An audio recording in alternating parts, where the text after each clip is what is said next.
ҳолатҳое ҳастанд ки асабҳо шамол мекашанд ё мегӯянд ки асабҳо хунук гирифтааст. бӯйидани ан ҳамин гули садбарги сафед сардии асабҳоро дафт мекунад. ассалому алайкум подписчикои канали мо, меҳмонон. ҳозир мо оиди асаб суҳбат хоҳем кард. ин ҳам танҳо ва танҳо дар асоси пешниҳодҳои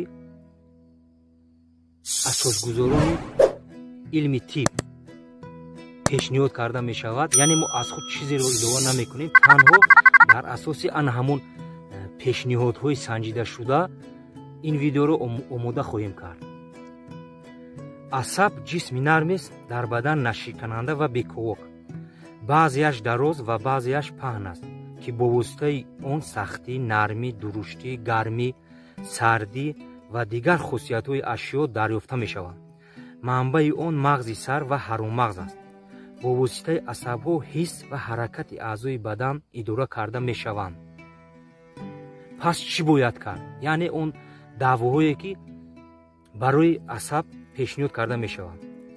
гули ҳиноро куфта ба сар ва пешонӣ гузошта бастан бемориҳои асабониро шифо мебахшад.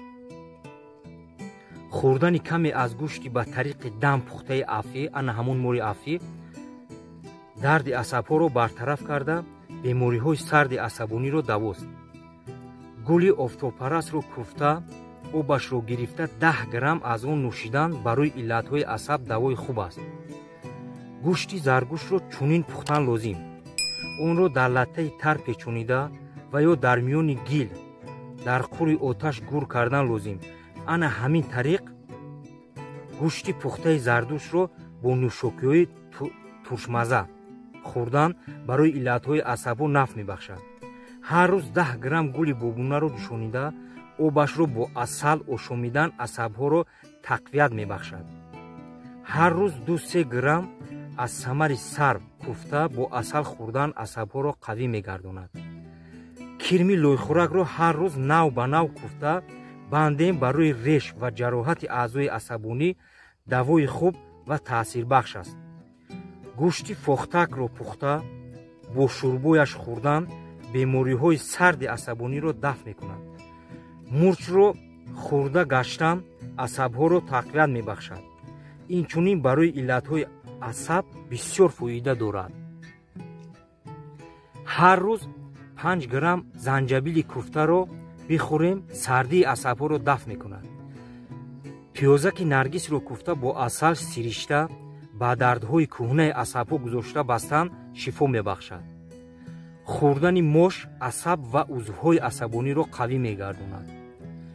муми занбури асалро варақ сохта ба асабҳои шахшшуда гузошта бандем онҳоро мулоим мегардонад. кунҷидро куфта ба асабҳои ғафсгашта гузошта бастан онҳоро ислоҳ медиҳад. 20 грамм решаи бепӯсти ширинбӯя, баъзан ин гиёҳро, ин растаниро сус ҳам меноманд.